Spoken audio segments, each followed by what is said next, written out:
Hey, what's going on, everybody? Jared Glant here with another episode of Young Hustlers. I can barely talk right now. I'm so excited about what we're going to talk about today. This is the place where you come and get tips and strategies that I've learned along the way, working with Grant for 11 years, having a front row seat, behind the scenes access to what went into him becoming who he is today.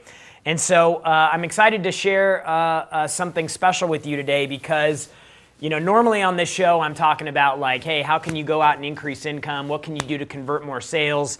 But I really wanted to talk today about the elements of a 10X life. Sometimes people get really singularly focused on the concept of 10X, and it can be a little like challenging to figure out how to balance these things. Like when you're single and you're just doing your own thing and you're trying to figure it out, it's a lot less complicated than it is. Johnny, just let me know if my jacket's hitting the mic or something, okay? It's a lot less complicated than it becomes once you insert a boyfriend or a girlfriend or a husband or a wife, and then it gets more complicated, complex when you add kids into the mix. So there's all these different dimensions and dynamics that start changing around you that require you to change the way you perceive this thing of 10X. And I've been through all of those now. Like I'm on the father of the two kids thing, plus the husband, plus the business person.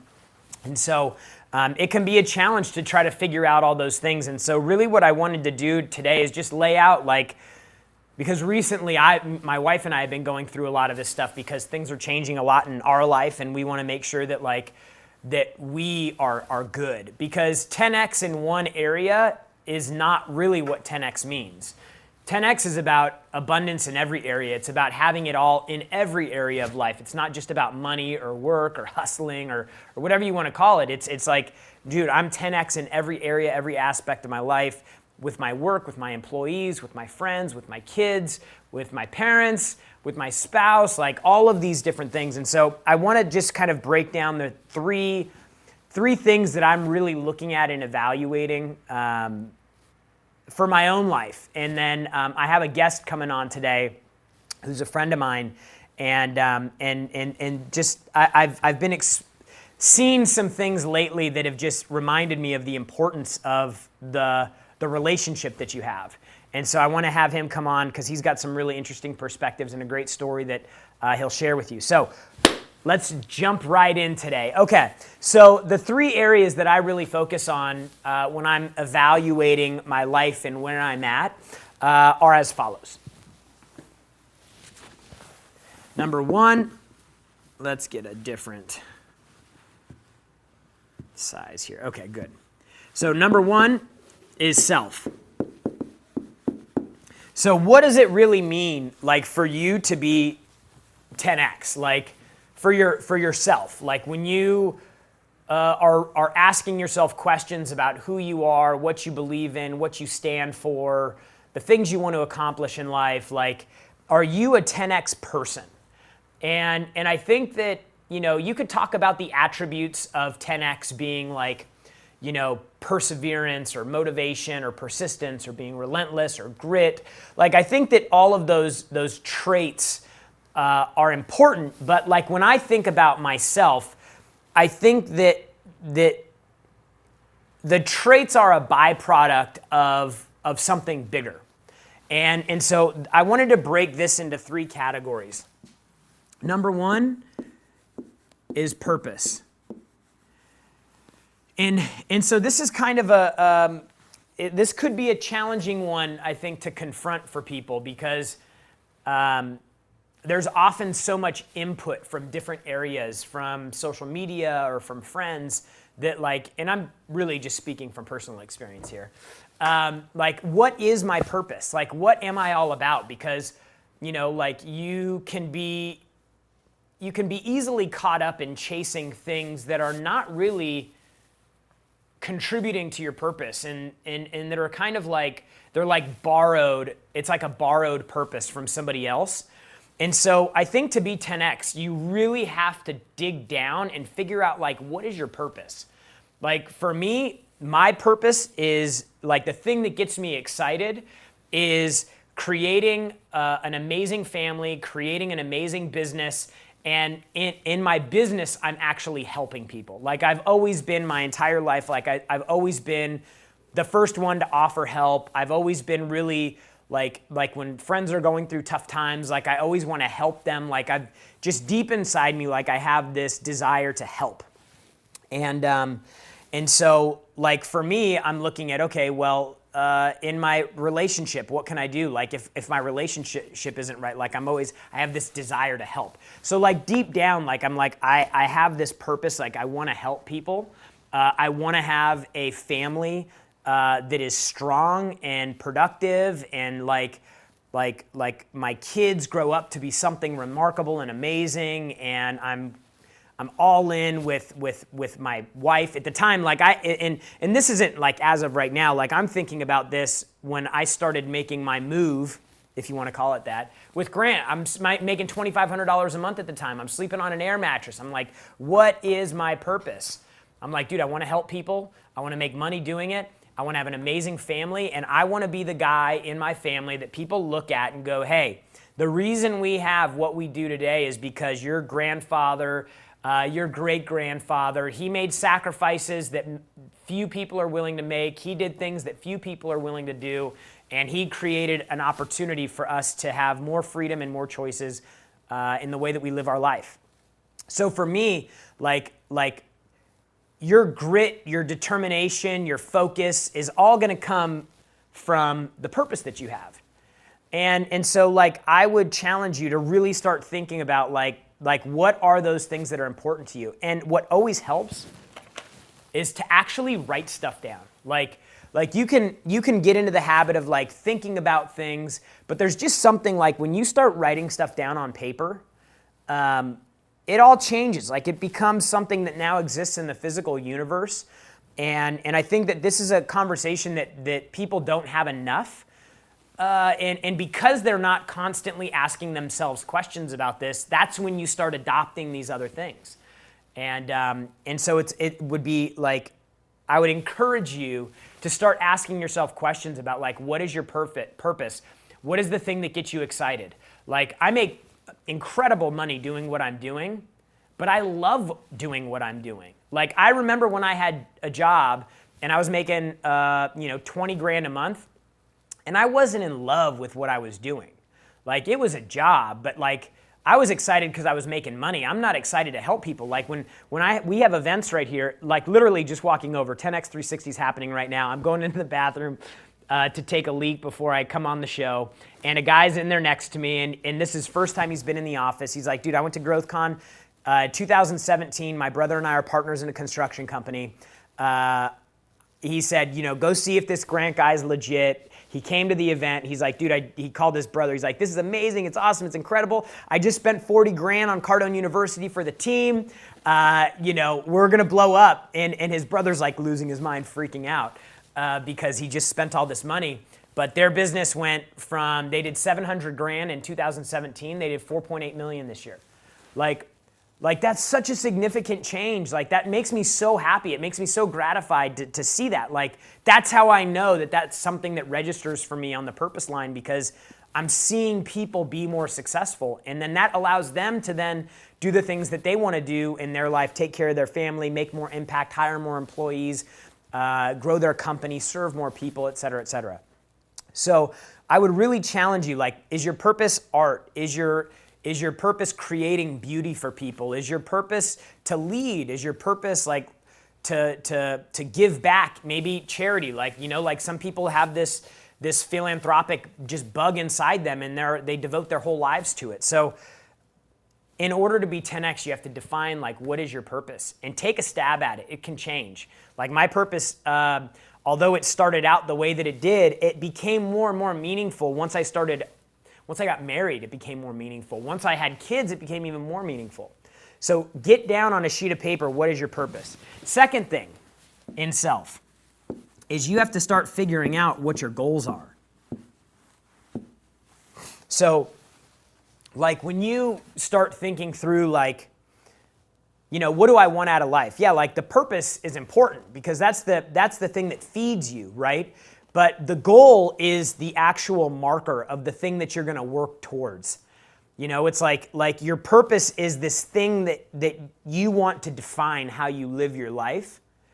And your goals are the end zone. Like the goal is where you win the game. When you win your game, what does it look like?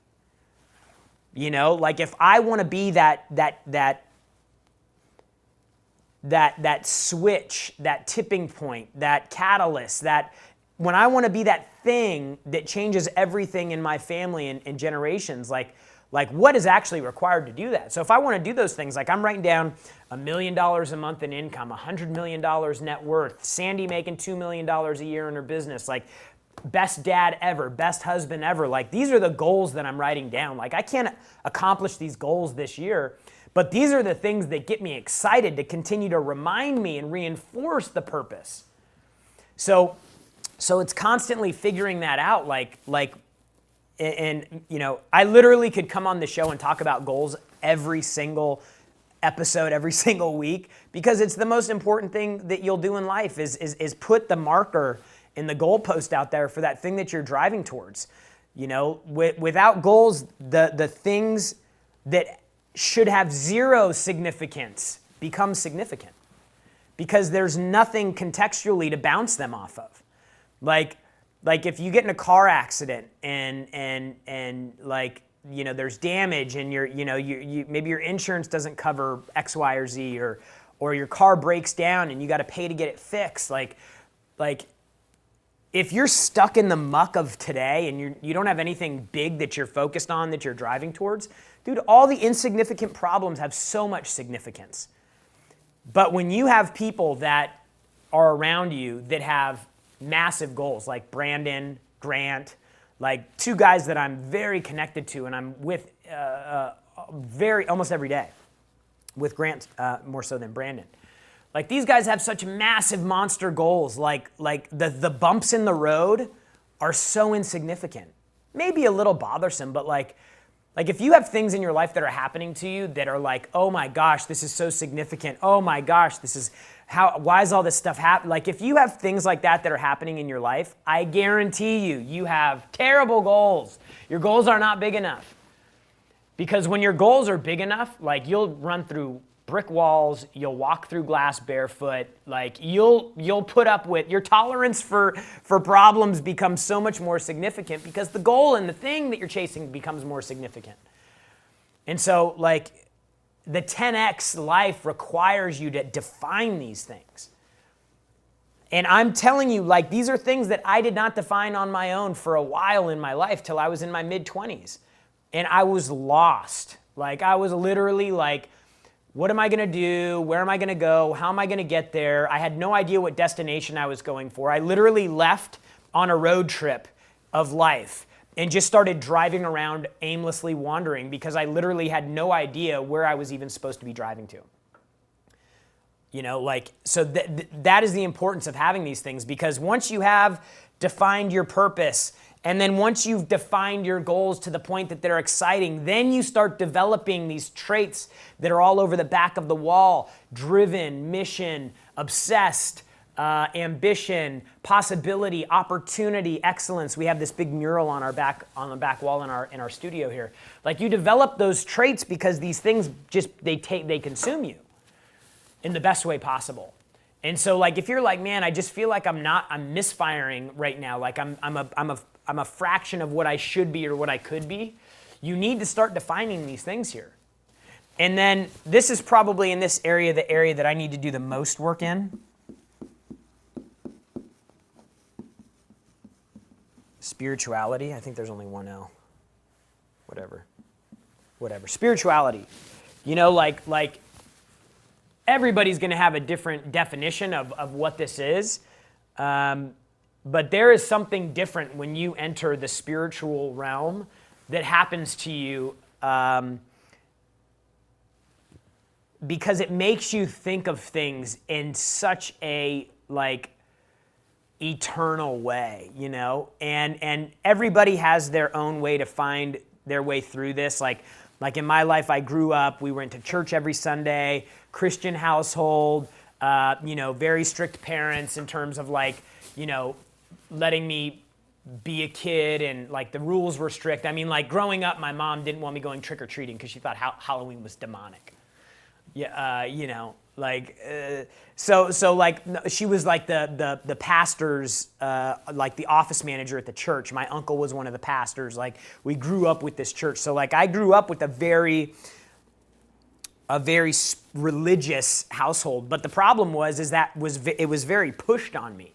And so I felt like this, even to this day, like I feel this natural rebellion when people try to force me to do things, because it was like, look, like, let me figure this part out on my own. Like, I realize you guys want to have some influence and some say in it, but like, this is much bigger than your life in this body. And that's a massive thing to confront.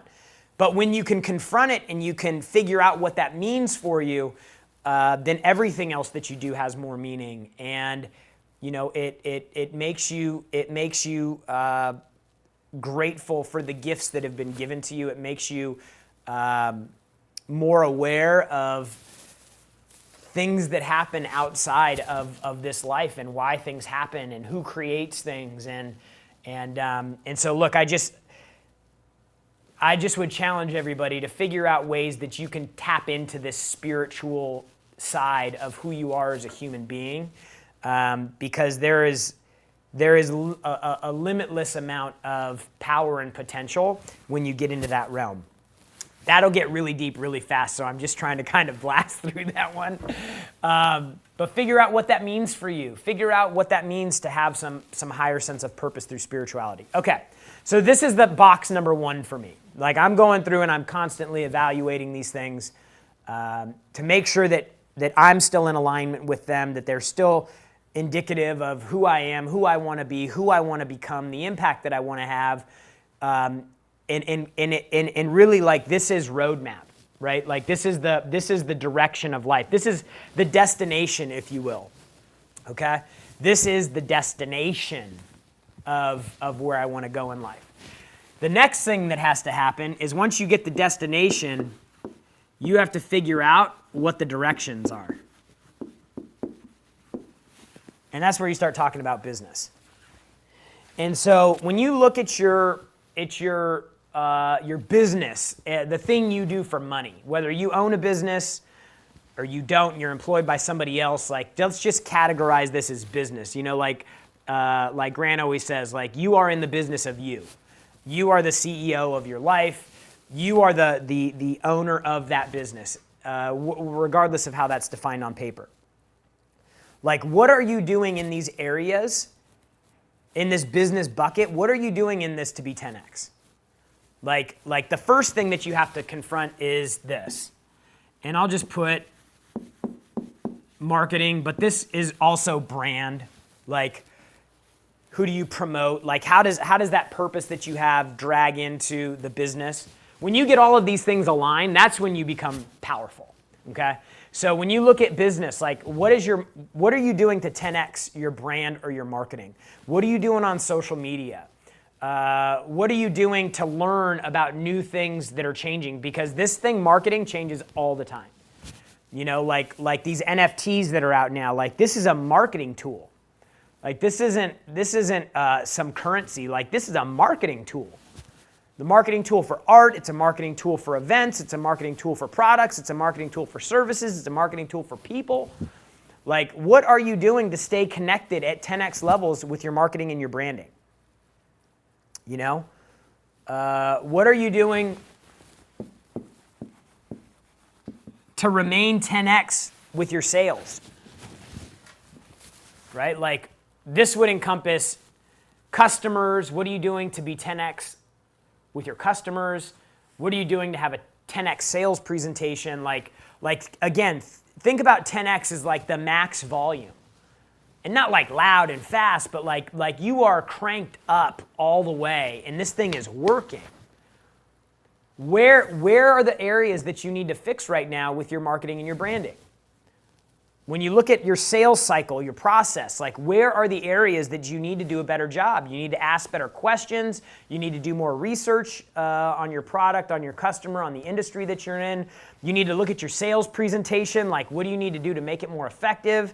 How are you submitting proposals to people? What options are you showing? What packages are you have? What like when you're closing deals, how are the negotiations happening? What are you doing to prepare yourself in those areas? Like, you have to be aware of all of these things. And sometimes, again, like you get focused on the 10X thing, and I see it happen to people a lot. They think 10X and they're like I got to 10X my money, and then nothing happens because they've neglected these other buckets that I've talked about. Like they go straight to business because this is where the money comes from, but they're not connected with their purpose. They don't have any goals.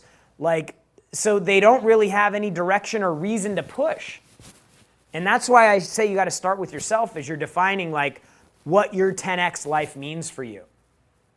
Because in this business bucket, you got to think about prospecting, you got to think about cold calling, you got to think about front-end marketing, you got to think about websites and leads and flow and messaging. Like there's so many intricacies about how you're promoting your business, what's happening through your sales process. And then also, like as you start growing, what about your employees? Like, what are you doing to be a 10X business owner? Like, there's no way you can create, like, if I'm writing down I want to have a $100 million net worth and I want to make $1 million a month. Things like that rarely happen without having people around you. And maybe like, for a small fraction, I don't even know, like maybe a stock trader who is trading stocks or a gambler or something. I don't know. But like almost everybody that makes significant money has big teams of people. And if you knew that the success that you were going to have in your business and thus in your life was going to be enabled by the people that you have around you, the quality of the work that they're able to put out, the quality of the environment that they operate in. Like, how would you start treating the people around you differently? Like you want to have employees that are like willing to die. Like they're willing to work 7 days. They want to be all in on it because you've sold your purpose and your passion and your goals and your mission. You've branded yourself effectively so they know exactly who they're getting into bed with. Like what are you doing to facilitate the employee relationship and continue to map out a path for them to achieve their goals within your company so they don't have to go do it somewhere else? That's what they're learning right now in 10X 360. How do you create employees for life? How do you align their personal, professional, and financial goals with the ability to achieve those within the organization? And how do you define the roadmap for them along the way? What are the milestones along the way to get them to do that? Like this is a huge one that most people completely overlook. So what are you doing to market and brand yourself? What are you doing to actually convert customers? And then the employees that you have in your organization, what are you doing to attract, retain, satisfy people that are remarkable and will continue to push on the thing that you're doing to grow your purpose? Okay? Like this episode is more about you asking questions for yourself. Like I can't tell you any of these things. But I do know that the more clarity you have on these things, the more confident you'll be, the faster you can go, and the more impact you'll have personally and professionally. So spend some time on these things. Ask yourself these questions. Talk about them with your business partner. Talk about them with your spouse or your boyfriend or your girlfriend or whoever, your partner. Have conversation about this. Me and my wife, we're working a lot on communication in our relationship right now. We want to have deep and meaningful connection in communication. And so that means talking about a lot of these things. And, that's not something getting down deep that's not something that comes naturally to me. It takes work. All of these things are going to require work.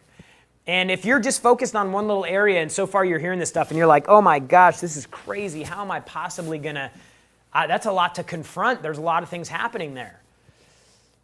The good news is you got your whole life ahead of you to really like codify these things so that it's just like in your blood.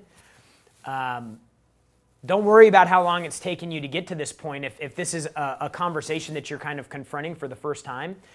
But you have to do it. Like, we get people that come in these class workshops that we have into our events, 65 years old, 63 years old, 58 years old.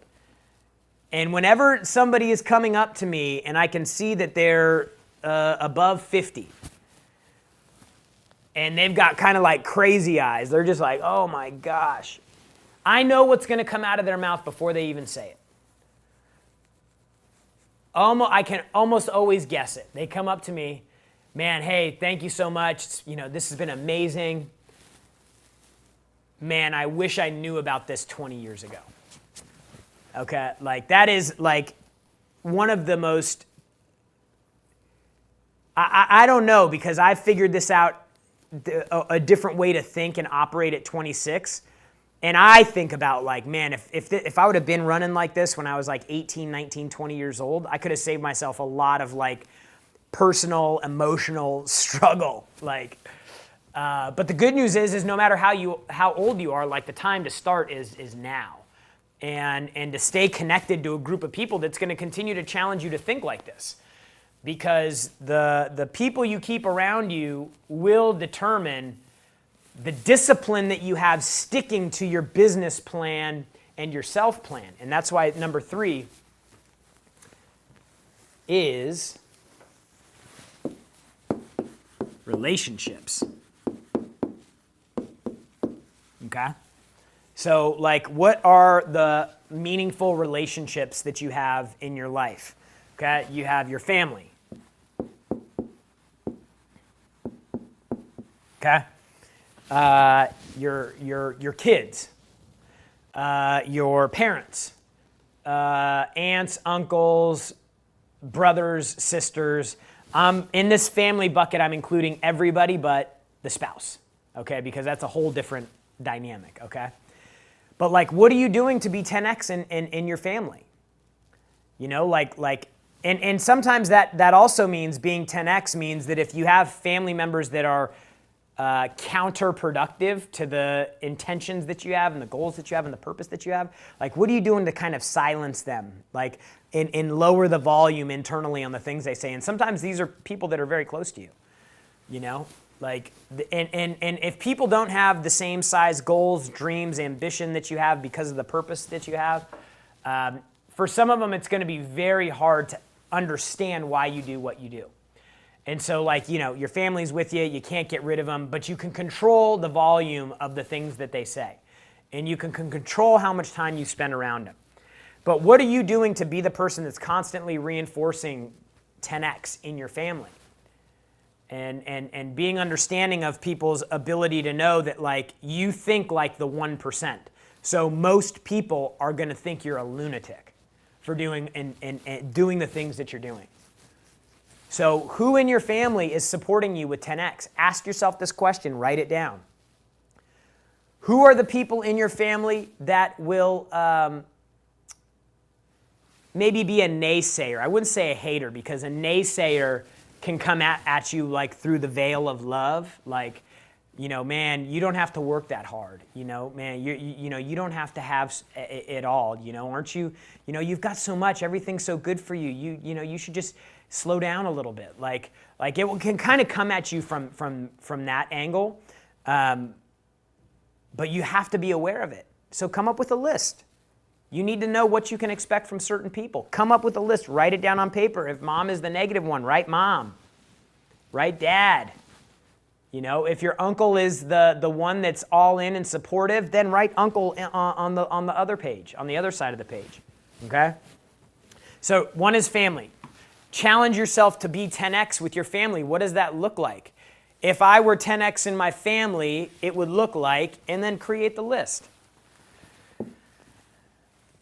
So let's do friends. Man, I'm having trouble with this marker right here. Let's do friends. Friends, your friends. And I'll just say network. Who are the people you keep around you?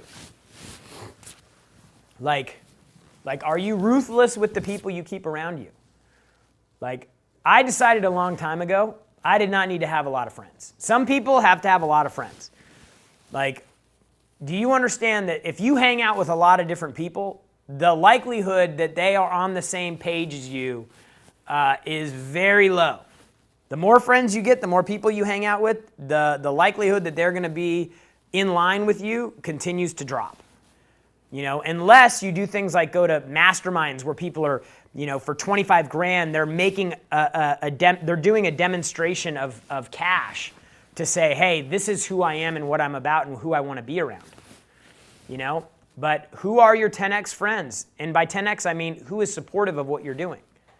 You know, when you offer them things, like when you take your product there, do they buy your products or services? You know, like, are they vocal, either positive or negative with you? Like, these are things that you have to do to bucket people up so that you know who you need to be aware of around. You know, like, I had friends that I was hanging out with for a while, and we had fun, and we did a lot of great things, trips, and, you know, a lot of fun stuff. But when I started posting a lot, they were like, they started having some like, hey man, like I had to, how do you not post so much? I'm like, I don't stop posting. You know, maybe you have to unfollow me. And that's when I started questioning. I'm like, okay, are these people really supportive of what I'm doing? Because what I'm doing is on my purpose line. And if these people are not supportive of that, then they need to be limited. The volume needs to be turned down on them or removed completely. And the more I continue down the journey that I'm on and over the last 11 years with Grant, the more I've realized that there are very few people who think like I do. And fortunately, good segue here. And fortunately, I have a spouse that's on the same page, or partner, you know, if you want to call it that. And this is the big one. Like, one of the things that almost always happens in our events is an entrepreneur, male or female, will be there, and they'll be talking about, how do I get my husband or wife on the same page? And, you know, Elena has a whole entire platform that's based around helping the spouse get on the same page so that you have shared vision, shared goals, and shared things that you're pushing towards. But that doesn't always work. And it can be a challenge. And you know, like the stories of entrepreneurs with relationships that went to the grave and ended up in divorce are limitless. Like, you know, the amount of people that I know that are entrepreneurs that are on their second marriage or their third marriage, like it's alarming. And it makes you think like, okay, hey, wow, how do I need to balance this? And so this is where I wanted to bring in somebody to share with you guys his story. He's a friend of mine. We were at an event, a mastermind event, a small, intimate mastermind event with people that were all like-minded. And I was talking to him, and he was telling me about this, his story, and about how it ended up coming to fruition and everything that happened, because he, like other entrepreneurs that get fully obsessed in a mission, ended up in a really bad spot with his wife. And so he has made a big shift and devoted his life at this point to helping entrepreneurs that are married make their spouse love them in a way that they did when they were dating, and it was fun and it was exciting, and getting back that intimacy in a relationship that unfortunately, even recently, like one of the biggest entrepreneurs that most of you probably follow, posted a picture the other day with a girl, and I was like, that is not his wife. And the only explanation is they ended up getting divorced. Why? So I want to bring on right now my man, Keith Yackey. He's the founder of marriedgame.com. I don't normally do interviews on this show, but this is something that is important, it's meaningful, and if you are either in a marriage right now or a relationship, or you plan on being in a marriage or a relationship and you want to get your business working and your marriage working, then you need to listen to what this guy has to say. Keith, my man, so great to have you. Dude, Jared, thank you so much for having me on. I've sat through this whole thing and I loved it. And you know what I love about your guys' movement? It's simple. 10x everything. Like, we're not average. We're 10x. And for me, I look at that and go, I want to live an epic life. Like, nobody as a kid said, man, I can't wait to be average. I can't wait to be normal. I can't wait to just 1x it. And so whenever I like see movements that like the name just says it all, it's so inspiring because you're like, yeah, dude, I want to live a 10x life. I don't want to have some regular, boring, average life. And so all those things you mentioned are so powerful and so good. And this particular bucket of our life has really been the Achilles heel for so many driven men in business. For sure. And so thank you so much for having me on. It was such a pleasure down in Scottsdale for us to just communicate and have such a good time, and for me to share my story here. And I'll keep it brief, but I think when I say this, there's going to be a lot of guys that are going to be like, yeah, I'm feeling that same thing. And so, is there any is there any format you want me to go by, or just share the story? No, I think why don't we just start with this? Just like tell people how you ended up in the position that you're in now, where this is even something that you're pushing on, because I think that was the first thing that kind of captivated me.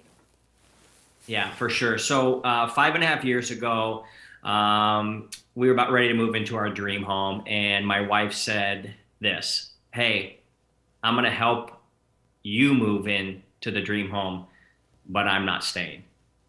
You run your business all day, you come home and talk about your business, and you fall asleep on the couch, and I've asked you for attention. I want you. I don't care about all these things. I wanted you. I married you because I love you. Your daughter's looking to you. She needs your presence, not presence." You know what I'm saying? Yeah. And that was it. She's like, "I'm out of here." And so when my daughter and my wife moved to a totally different state, it's done, it's over, and I'm sitting in this beautiful big home. I got the cool cars, I got all the stuff that people are hustling for, and yet my heart is absolutely shattered, realizing this was 95% my fault. Yeah, and let me just ask you one thing. So your marriage falls apart, but 100%. your business is cranking. Like your business is multiple millions a year, cranking. Yeah, so just be this is something you need to be aware of. Like it can be so it could be such an illusion because you feel like you're having all of this success. And again, I know, like, I'm like, look at this life that we're living. Look at the life we get to have, the trips we get to go on, the way we get to exist in this world together. Like, how could you not just be happy with that, right? Like, you think as a guy, you're like, this is everything you should want. But it's not the case. So why don't you talk about that? Well, that's the craziest thing is I was, quote unquote, blindsided. And she's like, "I've been telling you this for 2 years, man. Like, I've been trying to get through to you." And it was her leaving where the light switch really went on. I was like, oh my gosh. Okay. And kudos to her, like, for having the backbone to say, I don't care about the mansion. I don't care about all this stuff. I wanted you and I wanted your heart, and you're not willing to give me that in my life. And I want to live a 10X life. I don't want to be just some trophy wife that has a bunch of things, but doesn't have the man's heart and attention that I was looking for, because that's what made me fall in love with you. So that's where it literally, the light went on for me, Jared, where I was like, oh dude, this is me. You're like, oh shit, I fucked up. This is on me. I need to fix this. Yeah. So she takes herself and your daughter. They move to a different state. Like, what happens next for you? You mean after the 6 hours of crying every day? Yeah. I literally, I've in everything I've ever done, I said I'm going to hire a coach to help me get from A to Z faster and with less pain. And so I started Googling everything, YouTubing everything I could find. This wasn't something, because, before I married my wife, I was very great with women. I had been with lots of women. So attracting women wasn't the thing, but apparently now keeping them was. Yeah. And so I'm like, all right, wait a second, dude. So I hired 3 coaches right away. Like, and I'm like, okay, and their psychology and their tactics were sound, but deep in my heart, I never believed they actually went through it, because the pain I was going through, I didn't sense it from them. And I knew exactly how painful it was to lay in this big, beautiful bed in this big, beautiful house alone, knowing Empty. that, dude, my wife and daughter in another state. And basically she said this was the hardest thing to hear. My life would be better without you in it. But all my clients and my friends were like, you're the greatest. Yeah. And I'm like, but the one person that actually knows me better than anybody says, you're not the greatest. Yeah. That was what the biggest sting. So I hired these coaches. I did get her back after 6 months. So it took you 6 months. What were you doing through 6 months? Like what? Becoming the most attractive version of me and working on me for me this time. It wasn't for her. It wasn't for anything else. In fact, I knew that she wasn't coming back. Like I had to get to the point where this is over. And I said a line to her just out of my heart. I came to the realization. I said, I feel bad in the sense that you put all this work in and somebody else is going to kind of cash in on all of your effort. Yeah. And I meant it, because I was like, dude, I pushed away the greatest human being I ever met by not being a great human being myself. Yeah. And so that's what I started to work on me. And I started to realize I wasn't a good parent. My wife was basically like, dude, I feel like a single parent. She even said this, Jared. She goes, I don't even want to have another kid with you because you were so horrible with the first one. Wow. And I already had 3 other older kids from a previous marriage before. So I'm like, all right, this is a pattern. I'm the problem, and this is a pattern. Yeah. I wasn't a good partner. She's like, I feel lonely in our marriage. Like, we used to do everything together. I'm alone. Yeah. I was a good producer, but who cares at this point? Another thing I'd forgot, I wasn't a player within my marriage, meaning I wasn't having fun. I wasn't taking her on dates that were remarkable. And when I say remarkable, I'm talking about being really present. I mean, you can go play cornhole in the park and have an amazing day. It doesn't have to be flying on a private jet to the Bahamas. Yeah. And then lastly, and I'm kind of paraphrasing what my dials are that I teach guys, is I had lost my personal power. Mm-hmm. And I was listening to everything you were saying, and you know what you kept referring to was, hey, are you 10X in this? Are you 10X in this? Really, we're asking is, what is your standard that you will never drop below? Yep, 100%. And so I had to create 5 standards, 5 dials to become what now I call, and what I teach guys to become, the provocateur, or the man who provokes his woman to want to be with him. Mm-hmm. And that's what it means to be the most attractive version of you. And when I talk about attraction, I'm not just talking like biceps and abs. Attraction means somebody leans in and says, I want to hear more about what you're saying. I like, and my goal, you talked about your purpose. I feel like my purpose in life is to make people feel better about themselves after having been with me. Yeah. Like, I feel like that's what makes people great. Yeah. And I didn't know any of that. You're like, dude, this guy can make a multi-million-dollar business. No problem. Got it. Relationship with the one person I really wanted, I got a big F on the test on that one, man. So tell me about, like, give some examples of some things that you become this best version of yourself. You end up getting your wife back. Like, what are some examples of some things that you can do that are meaningful and impactful to engage on a deeper level with your spouse? For sure. So first and foremost, I realized that I wasn't being with my family wasn't a sacrifice; it was an investment. Mm-hmm. And like, so I'm not going to go hang out with them, but I'm going to be with my family. That's not like I'm sacrificing. I'm like, no, I'm investing into these human beings. Yeah. And so I'll go through the dials and give you quick examples of each one of these, because Beautiful. And here's the thing. Because so many guys are blindsided, Jared, let me take 1 13-second pause here to realize here's where guys can know, because I was blindsided, and most guys that come and work with me, they feel blindsided. Mm-hmm. But here's the things to know. Is she not initiating intimacy with you? Yeah. Is she not enthusiastically participating while you're being intimate? Yeah. Or is she more into the spreadsheets than she is the bed sheets? Yeah. If that's the case, then your wife is checked out, and she's probably making plans for her exit, which is the sad thing. And this is my mission, is to help people not get divorced. I think 80% of divorces are absolutely unnecessary. Yeah. But my goal is, yes, I teach guys how to become more intimate and their wives to want them. But the goal is, I feel like a watchman on the wall to say, wait a second, guys, the most critical unit is our family unit. And if that thing separates, now we're having kids make decisions and do things adults can't even do. Yeah. Yeah. And then that thing that you have that's close to you busts apart, and then that bleeds over into the business. And so the thing that you were leaning into and making all these investments in that destroys this thing over here. I mean, I don't know what the numbers are, but I would assume that most people that end up in divorce, their business suffers from it, if not gets completely wiped out. 100%, man. 100%.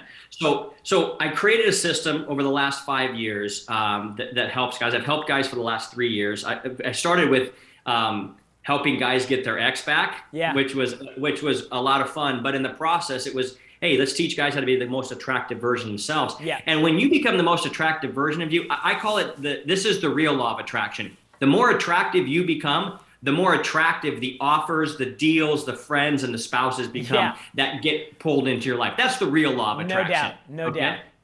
Right. So here's what I noticed. I was a horrible parent, which means like I just wasn't present with my daughter. So to be a good parent, I realized, okay, so normally I get up around 4:30. I go surf with my best friend. I'm usually working by about 7, and I will knock off around 5. That's what I do.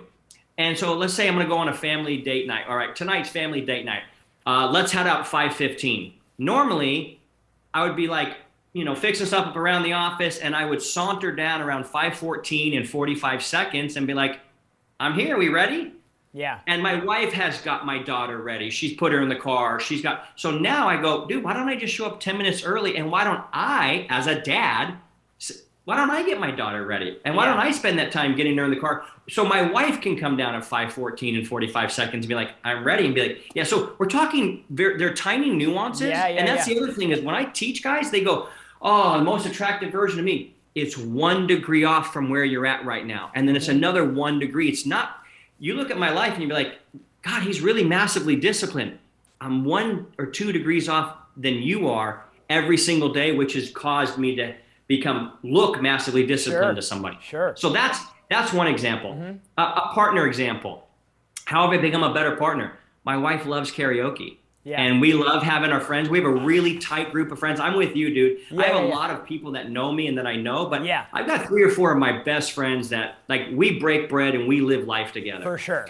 So when they come over and we're having some spirits and having a good old time, dude, the karaoke machine's coming out, Get and it my out. wife's leading the charge.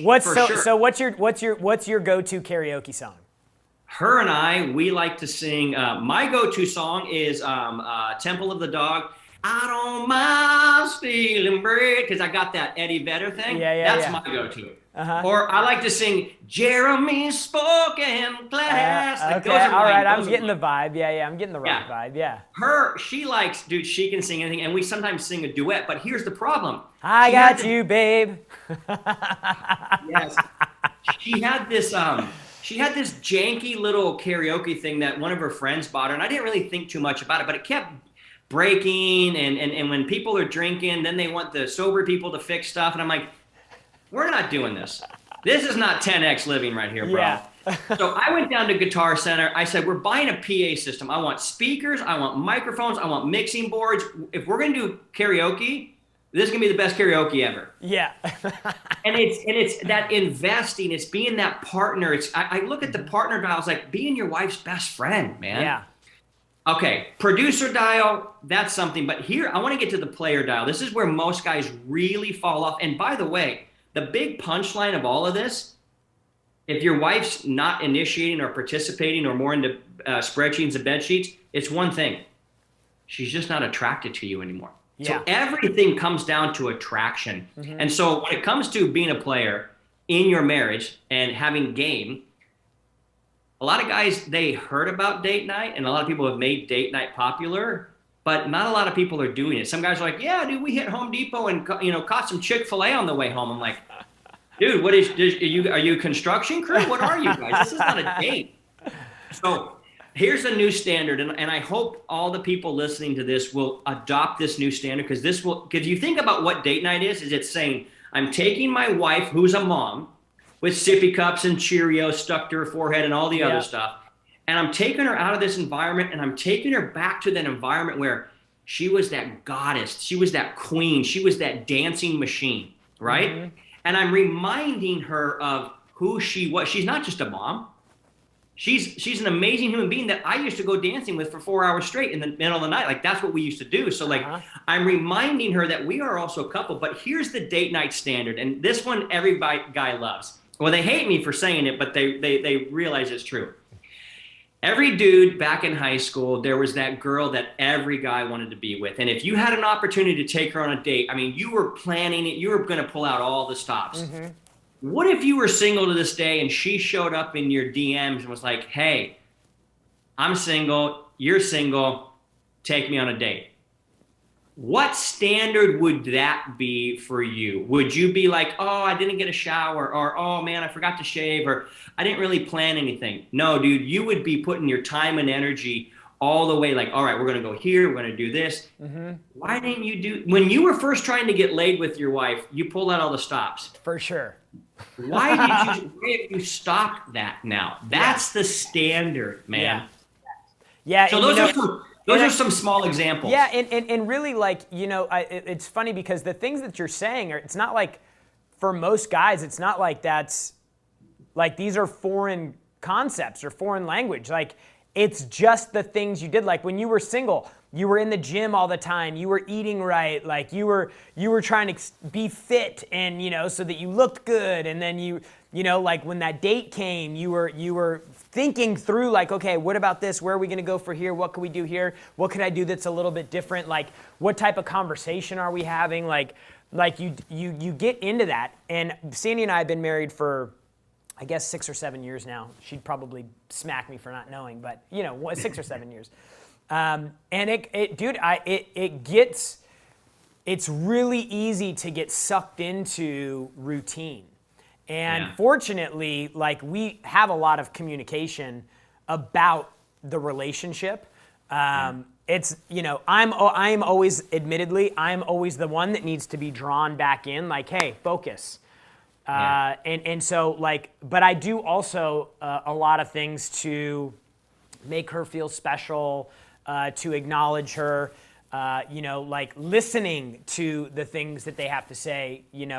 It's been really important for us. And one of the things that we learned from Grant and Elena, from being so close to them and watching their marriage, and they have kids, like they have figured out alignment really well. Like they both know their roles in the marriage. They both know their roles with the kids. They both know their roles in the business. They both, like, they've clearly defined these areas of their life. And they're both in agreement with those things. And then now it's like, okay, so you have your jobs, I have my jobs. Let's go out and do those and be great together. And I think that's, for me, one of the big things that helped out. And I know that most guys have this in them. It's not a new thing, and you just have to put attention on it. And like, putting date night on the calendar, like instead of just talking about it, and make it something that you do. And I can tell, it's funny because I'm getting ideas just hearing you talk about this. Like, oh man, I could be doing this differently. We could do this instead of that. Like, we go on date nights regularly, but we usually go to the same spot. Yeah. So it's like what do you do to change that up? What do you do to throw some randomness, some randomity, or some spontaneity into it, So, dude, let me tell you this. What are two things you could do to get your wife to just, like, literally chase you around the house, want to jump in bed with you? Number one. Guys, listen. If you're watching this show and you're married, listen. Yeah, everybody says time is your greatest asset, and I don't agree with that because you could have all the time in the world and have no energy and be a vegetable, and that's not a good life. And so I think energy is actually your it's your greatest asset next to your time. And so when you spend energy planning out a time together, attention is energy focused, right? My energy, everything is, I'm focused. I'm looking at that green dot on my Zoom camera. So you know what I mean? Like, so women, I believe at the core, when it comes to masculine and femininity, the woman is like, I want my man's attention. I want my man's attention. So if we put this thing, we're all run by this thing nowadays, right? Yeah. You know what? Somebody liked my post. I don't care, because when it comes to 5 o'clock, I put it away. Yeah. That's how I live my life. So I really focus. I'm like, why am I in a relationship with you if I'm not wanting to spend time with you and be with you? So really putting your attention, and we all know, dude, you guys are on conferences, you know, somebody's looking at you, but they're looking over your shoulder, waiting for somebody cool to walk by. And you're like, but that's what people are doing in their home. But this phone is to somebody cool walking by. So number one, give them attention. Number two, and this is the real task, become the most attractive version of yourself. And you don't know what that is, you need to figure it out, because attraction is what this entire thing is based on. So I know an attractive human being stands in his power and keeps his commitments. You talk about goals and destinations and those types of things. The most powerful attractant in the world is a man on a mission who will not compromise his standards. Yeah. If I say I'm getting up and I'm going to be somewhere at 5 a.m., I'm not there at 5:03. I'm there at 4:58, ready to go. Because my word, here's the biggest thing. When the trust goes up, the lust goes up. Ooh, that's a hashtag right there. Tag that one on something. But here's the thing. Oh, my wife trusts me. She knows I won't cheat. I'm not talking about that. She doesn't believe that you're going to take your daughter out on Saturday at 10 a.m. to the park because you always have an excuse why you can't or why you're late. So she doesn't trust you. Your word doesn't have weight. My wife, who's out there in my house somewhere, our friend came over and watched the speech I just gave in Salt Lake to a bunch of people, and I make a lot of crazy claims and a lot of fun stuff when I'm speaking because I'm crazy. And my friend goes, "What is it like for you to watch him?" She goes, "Everything he's saying up there is 100% true and accurate because his word is 100% his bond. Yeah. He will not break it for nothing." Yeah. So that's that. And the overarching thing is, gentlemen, you need to do this for you, because if you're doing it for her, it looks like you're needy and desperate, and that's the least attractive thing in the world. Yeah, and that's why a lot of guys are like, "I took out the trash, I bought the dishes, I bought this," and she's like, "And now what? So do you want intimacy? Are we transacting here?" It's not a bad action, it's a bad attitude. It's a needy, "Where's my cookie, mama? I did my chores," and that loses attraction. So those are some things that if guys understand that, they would radically up her lust for you, which means, that's why I call it a provocateur. I want to provoke my wife to look at me and go, "That's my man, dude. That's my man." Now we're talking. My man, I appreciate you coming in and sharing so much with us today. Check out marriedgame.com to see what Keith is up to. You know, this is an area that, you know, like I know in our community, that's why Elena came in, is because she's like, this is a problem. There's disconnect in marriage between entrepreneur and spouse, and it creates problems and breaks, and you know, just like it did in Keith's relationship, and now he's on the move to help guys get the game back. So thank you so much for being here, man. I really appreciate you joining us today. Thank you for having me. It's such an honor, bro.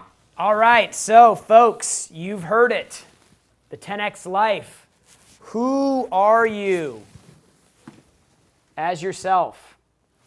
Who are you? What is your purpose? What are your goals? How do you define your spirituality? Ask yourself these questions.